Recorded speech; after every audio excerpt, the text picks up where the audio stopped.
बारामतीतील लोकसभेच्या लढाईकडे संपूर्ण राज्याचं लक्ष लागलंय। ही लढाई अजित पवारांसाठी सोपी नाहीत आणि त्याची अनेक कारणं समोर येत आहेत। बारामती लोकसभा मतदारसंघामध्ये येणाऱ्या 6 पैकी 3 मतदारसंघात अजित पवारांना मोठ्या आव्हानांचा सामना करावा लागण्याची शक्यता आहे। तर कुठले आहेत हे मतदारसंघ आणि अजित पवारांसमोर नेमकी काय आव्हानं उभी राहू शकतात याचा आढावा घेणारा हा खास रिपोर्ट। मी कसल्याही दबावाला बळी पडणार नाही आणि आम्ही पवारांनाच का मतं द्यायची 40 वर्ष का दुसरं कोण नाही काय बारामतीमध्ये पवार साहेब नाहीतर पुतण्या नाहीतर मग मुलगी। आम्ही पूर्णपणे पवार कुटुंबियांच्या घराणेशाहीच्या विरोधात आहोत।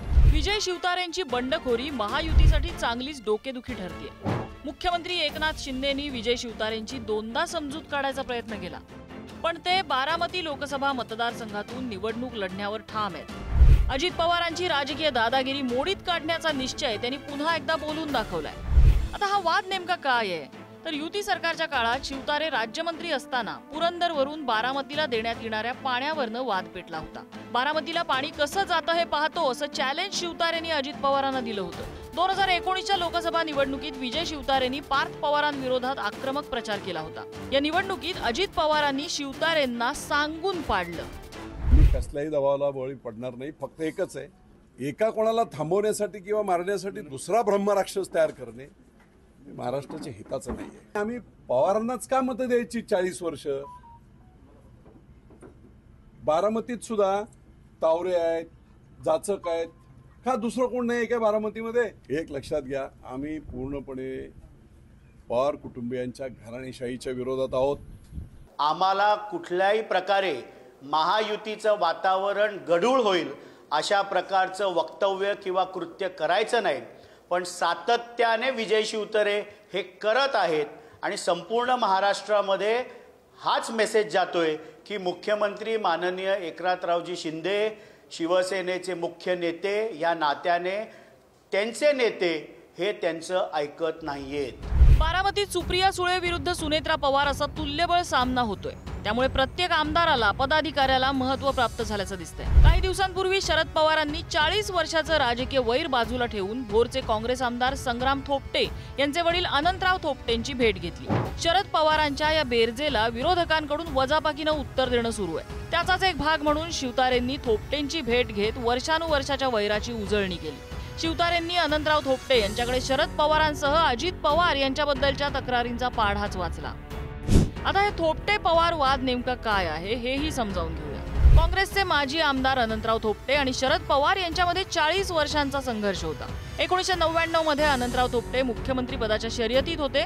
भोरमध्ये सोनिया गांधींची सभा आयोजित करण्यात आली होती। 1999 मध्ये नव्यानं स्थापन झालेल्या राष्ट्रवादी काँग्रेसचे उमेदवार काशीनाथ खुटवड यांनी काँग्रेसच्या अनंतराव थोपटेंचा पराभव केला। पुढे अजित पवार आणि काँग्रेस आमदार संग्राम थोपटे यांच्यातही संघर्ष कायम राहिला।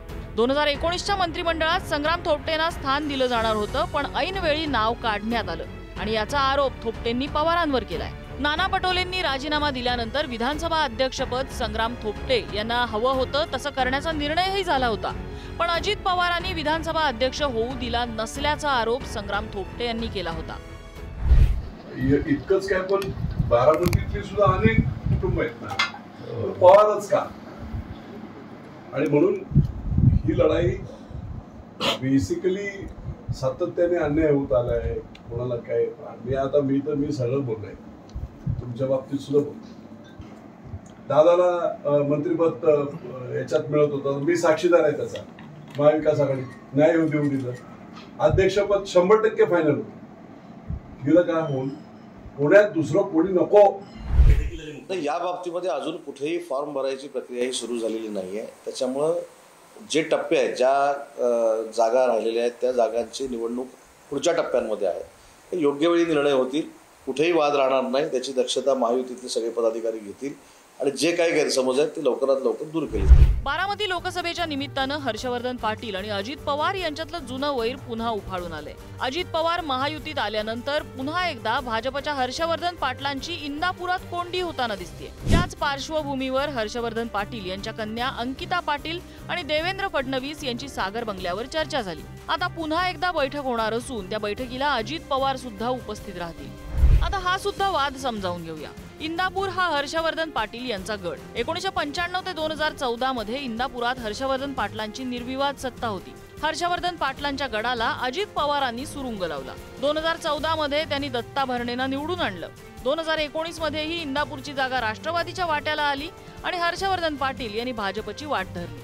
2019ला सुद्धा अजित पवारांनी दत्ता भरणे यांना उमेदवारी देऊन निवडून आणलं. चर्चेमध्ये ज्या काही आमचे प्रश्न होते किंवा जे काही कार्यकर्त्यांच्या भावना होत्या त्या सगळ्या गोष्टी आम्ही माननीय उपमुख्यमंत्री फडणवीस साहेबांच्या समोर मांडल्या. महायुतीचं सरकार आहे म्हणल्यानंतर महायुतीचं वातावरण पण निर्माण झालं पाहिजे आणि ही सगळ्याची जबाबदारी आहे आणि म्हणून मला असं वाटतं की ही जबाबदारी प्रत्येकानेच पाळली पाहिजे. तर ह्या सगळ्या गोष्टीवर चर्चा झालेली आहे. आता पुन्हा दुसरी एक बैठक होईल, त्या बैठकीमध्ये पुढची चर्चा होईल. त्यांची नाराजी नव्हती, त्यांचे काही प्रश्न नक्कीच होते, कारण एवढे वर्ष जेव्हा आमोरासमोर लढतो त्यावेळी निश्चित त्यांचे काही प्रश्न असतात.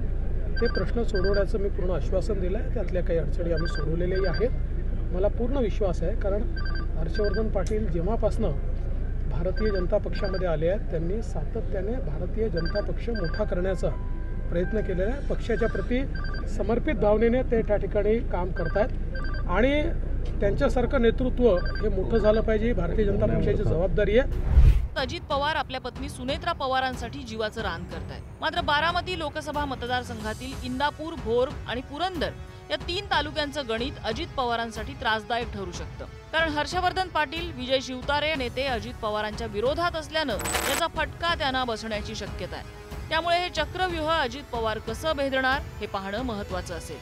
ज्ञानेश्वर चौतमल आणि सूरज बोरावकेसह ब्युरो रिपोर्ट, पुढारी न्यूज.